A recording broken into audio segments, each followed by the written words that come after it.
Video 31, PRECEDE-PROCEED Model, Implementation Focus, Area 3 MCHES Subcompetencies 3.1.2.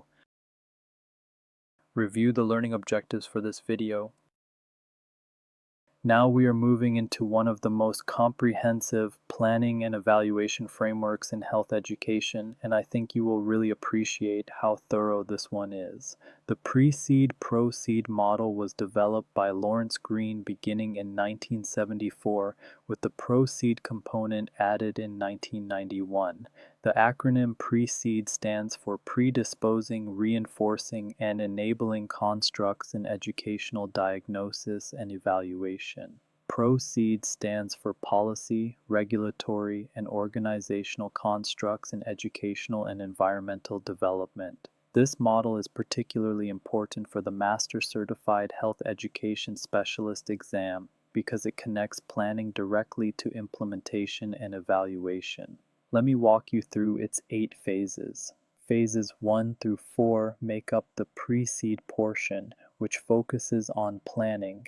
Phase 1 is social assessment, where you identify the quality of life concerns of your priority population. Phase 2 is epidemiological assessment, where you identify the specific health problems and their behavioral and environmental determinants. Phase 3 is educational and ecological assessment, which examines the predisposing factors such as knowledge and attitudes, reinforcing factors such as social support and feedback, and enabling factors such as resources and skills that influence behavior.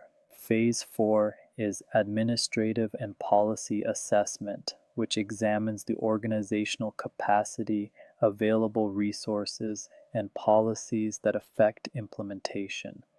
Phase 5 is the implementation phase, which is where the program is actually delivered. Phases 6 through 8 cover process evaluation, impact evaluation, and outcome evaluation, respectively. You can see how each piece connects to the next, which is what makes this framework so powerful for real-world practice. Phase 5 is where all of the planning from the PRECEDE phases translates into action, and this is the part I think you will find especially practical. This is the implementation phase, and it requires careful attention to several critical steps. The first step is to secure the resources that were identified during Phase 4, the administrative and policy assessment. This includes funding, personnel, materials, facilities, and any policy approvals needed to operate the program.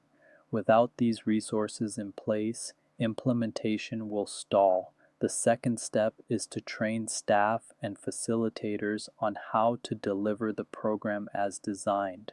Fidelity, which means delivering the program consistently and accurately, is essential for achieving the outcomes you planned for. Training should include both content knowledge and delivery skills. The third step is to launch a pilot test with built-in fidelity monitoring. This connects directly to the implementation phases we discussed in our first video, so you can see how everything in this course builds on what came before. During the pilot, you are checking whether the program works as intended in a real-world setting. The fourth step is to phase in the program based on what you learned from the pilot. Expand gradually to additional sites or populations, making adjustments as needed. The fifth step is to maintain ongoing quality assurance throughout the entire implementation period. This means continuously monitoring program delivery, addressing problems as they arise, and ensuring that the program stays true to its original design. Quality assurance during Phase 5 directly feeds into the evaluation phases that follow. Each of these steps is something you can put into practice right away in your career. Now here is what I think is one of the most elegant features of the PRECEDE-PROCEED model. It is how tightly it connects implementation to evaluation.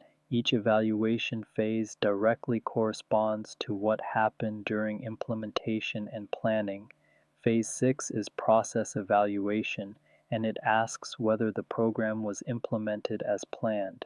Did you reach your target number of participants? Did staff deliver the program with fidelity? Were materials distributed on schedule? Process evaluation happens during and immediately after implementation and provides the data you need to determine whether any observed outcomes can actually be attributed to the program. Phase 7 is impact evaluation, and it examines whether the predisposing, reinforcing, and enabling factors identified in Phase 3 actually changed as a result of the program. Did participants' knowledge increase? Did their attitudes shift? Did they gain the skills they needed? Did the social and environmental supports improve? Impact evaluation tells you whether your program is working at the intermediate level. Phase 8 is outcome evaluation, which looks at whether the ultimate health and quality of life goals from phases 1 and 2 were achieved. This is the long-term assessment that determines whether the program made a meaningful difference in the health status and well-being of the priority population. For the exam, remember that evaluation in the PRECEDE-PROCEED model is not an afterthought. It is built into the framework from the very beginning. The factors you identify during planning become the measures you evaluate after implementation. That logical loop is what makes this model so respected in the field, and understanding it gives you a real advantage.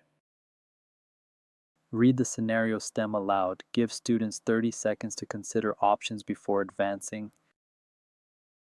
The correct answer is B. Phase 7, Impact Evaluation, specifically assesses whether the predisposing, reinforcing, and enabling factors identified in Phase 3 changed as a result of the program.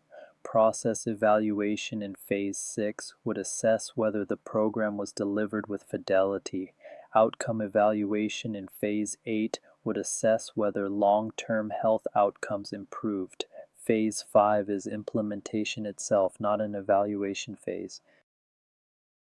Summarize the key takeaways before